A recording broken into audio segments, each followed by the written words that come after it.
Well, Bob, the Dome has got the green light from the council, and that is testament to the sterling work of yourself, Kieran, the school, everyone involved.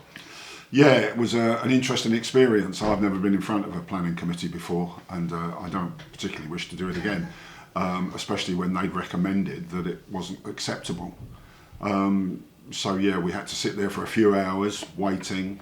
You wait your turn until your case is called, and then we get a few minutes to be able to describe why we don't agree with the council's decision.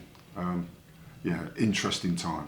I guess when you knew that the recommendation was for rejection, you had time to put something together in terms of a presentation. But even so, at that stage, you was probably, I don't know, Peterborough United going up against Manchester United.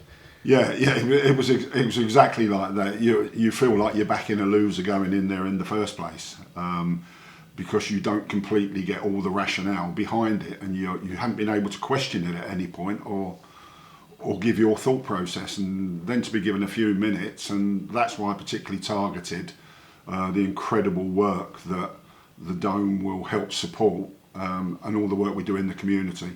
And I think it's fair to say that I think the councillors were quite taken aback when they understood what the football club, what the foundation and the academy bring to the city.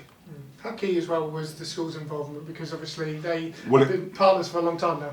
Well, it was great. It was great having Mark there. Mark can give it plenty of welly as well, and because of all his history there, he was able to explain things in those moments again that the council were completely unaware of. And I mean that's the bit they hadn't taken into consideration, any of that, the educational points, the community points, and then at the end of the day the fact that, because I think they all think that it was to do with the first team, it was something, it was their toy almost, and we were able to explain that it was anything but that.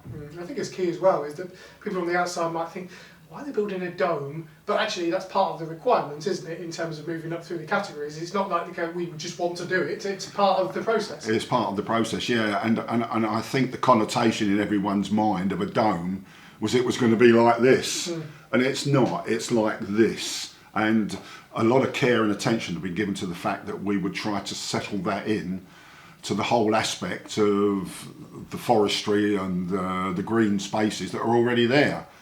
And again, they didn't get that, so I gave them my analogy to St Paul's Cathedral, and yeah, I think that helped. You've achieved a lot personally in your time at the football club. That must rank pretty highly in terms of going into battle, expecting probably from everyone outside that it was going to be a negative result, to come out with a positive result. Yeah, we went in knowing that our backs were against the wall. There was no doubt about that, but between the three of us, because Paul, who represents Porterson, who are the architects and in the whole bigger picture, we were able, it was like the charge of the Light Brigade, the three of us. It was a pincer movement, and we eventually got the result we needed.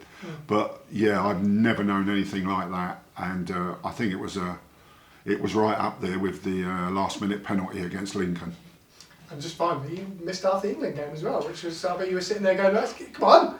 We had to contain ourselves sitting at the back of the hall as we were waiting, because obviously we knew the game. We'd been there since 1 o'clock before we got the call, about 5 o'clock, and we knew the game was going on and started, and there were a couple of jokes at the end of it that were passed off about it, but I got home for the important bit of the football, the goals, so that was good enough.